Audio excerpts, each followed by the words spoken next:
Hello guys. അപ്പോൾ എൻ്റെ പുതിയ വീഡിയോയിലോട്ട് എല്ലാവർക്കും സ്വാഗതം കേട്ടോ. അപ്പോൾ ഇന്നൊരു വിഷു സ്പെഷ്യൽ വീഡിയോ ആണ്. അപ്പം ഇന്നത്തെ എൻ്റെ മുഖത്ത് എന്താണ് ഇത്ര സന്തോഷം എന്ന് വെച്ചാൽ എനിക്ക് കൈനീട്ടം തന്നതാണ് കേട്ടോ. അപ്പോൾ ഞാൻ കൈനീട്ടം തന്നപ്പോൾ പറയുന്നുണ്ട്, അയ്യോ ഇത് വീഡിയോയിൽ കാണുന്നില്ല, കുറച്ച് അൺഎക്സ്പെക്റ്റഡ് ആയിട്ട് താ എന്ന് പറയാം കേട്ടോ. രാവിലെ ഞാൻ തുടങ്ങിയിട്ടുണ്ട്, എനിക്ക് കൈനീട്ടം എന്താ എന്നിങ്ങനെ പറയുന്നുട്ടോ. എനിക്ക് പിന്നെ ചോദിച്ച് മേടിക്കുന്നതാണല്ലോ ശീലം. അങ്ങനെ കൈനീട്ടമൊക്കെ കിട്ടിയ സന്തോഷത്തിൽ ഇങ്ങനെ പോവാണ് കേട്ടോ. ഒരു ഉച്ചയൊക്കെ കഴിഞ്ഞിട്ടുണ്ട് കേട്ടോ ഞങ്ങൾ ഇറങ്ങിയിട്ട്, ചോറൊക്കെ കഴിച്ചിട്ടാണ് ഇറങ്ങിയത്. കുറച്ച് സാധനങ്ങൾ വാങ്ങാനുണ്ടായിരുന്നു. ഇത് ഞങ്ങളുടെ കല്യാണം കഴിഞ്ഞിട്ടുള്ള ആദ്യത്തെ വിഷുവാണ് കേട്ടോ. അപ്പോൾ ആദ്യത്തെ വിഷു ആയതുകൊണ്ട് ഞങ്ങൾക്ക് ഇതൊരു കുറച്ച് സ്പെഷ്യലാണ്. അപ്പോൾ ഞങ്ങൾ നേരെ പോകുന്നത് വേങ്ങര ശിവകാശിയിലോട്ടാണ് കേട്ടോ. പടക്കം വാങ്ങാനാണ്. അപ്പോൾ അവിടെ എത്തിയതാ കുറേ പടക്കങ്ങളൊക്കെ ഇങ്ങനെ കണ്ടു കേട്ടോ. കമ്പിത്തിരി, ഒരുപാട് വെറൈറ്റി പടക്കങ്ങളൊക്കെ ഉണ്ടായിരുന്നു. അപ്പോൾ അതിൽ ഏതൊക്കെയാണ് വേണ്ടതെന്നൊക്കെ ഇങ്ങനെ സെലക്ട് ചെയ്ത് ഇങ്ങനെ നോക്കി നിന്നു കേട്ടോ.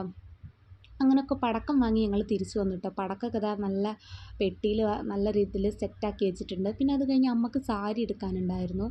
അങ്ങനെ സാരി എടുത്ത് കഴിഞ്ഞ് പുറത്തിറങ്ങിയപ്പോഴാണ് വീഡിയോ എടുക്കാൻ മറന്നു പോയത്. പിന്നെ പുറത്തുനിന്ന് ആ കട മാത്രം ജസ്റ്റ് വീഡിയോ എടുത്തു.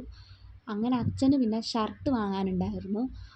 ഷർട്ട് പിന്നെ അച്ഛൻ ഖാദിയാണ് യൂസ് ചെയ്യുക. അത് ആ കടയിലില്ലായിരുന്നു. പിന്നെ ഖാദിക്കട തൊട്ടടുത്തുള്ള കടയിലൊക്കെ ചോദിച്ചു, അതൊക്കെ തപ്പിപ്പിടിച്ച് കണ്ട് ഖാദിക്കടയിലെത്തി. അങ്ങനെ അച്ഛനുള്ള ഷർട്ടും മുണ്ടും ഒക്കെ വാങ്ങി ഞങ്ങൾ തിരിച്ച് വീട്ടിലോട്ട് പോവാണ് കേട്ടോ. അങ്ങനെ ഞങ്ങൾ ഇറങ്ങുമ്പോൾ നല്ല വെളിച്ചമായിരുന്നു. പിന്നെ സാധനമൊക്കെ വാങ്ങി പോകുമ്പോൾ നല്ല ഇരുട്ടായിട്ടുണ്ട്. അപ്പോൾ വീട്ടിലോട്ട് ഇങ്ങനെ പോവാണ് കേട്ടോ. ഇത് ഞങ്ങൾ വിഷുവിന് വൈകുന്നേരം പോകുന്ന വീഡിയോസ് മാത്രമേ ഞാൻ എടുത്തിട്ടുള്ളൂ കേട്ടോ. ഞാൻ അവിടെ എത്തിയിട്ട് പിറ്റേന്നത്തെ വീഡിയോസും കൂടി എടുക്കണം എന്ന് വിചാരിച്ചിരുന്നു. പക്ഷേ എനിക്ക് എടുക്കാൻ പറ്റിയില്ല.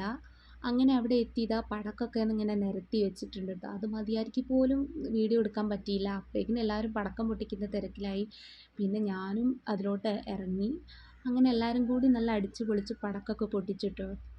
എനിക്ക് പറ്റാവുന്ന പോലെ ഞാൻ വീഡിയോ എടുത്തിട്ടുണ്ട്. കാരണം എല്ലാവരും പടക്കം പൊട്ടിക്കുന്ന തിരക്കാണ് കേട്ടോ. അപ്പോൾ ഞാനും അതിലോട്ട് ഇതാ. അപ്പോൾ ഞങ്ങളുടെ വിഷു എന്ന് പറയുന്നത് ഇത്രയേ ഉള്ളൂ. മറ്റൊരു വീഡിയോയുമായി പിന്നെ വരാം. അതുവരേക്കും ടാറ്റാ.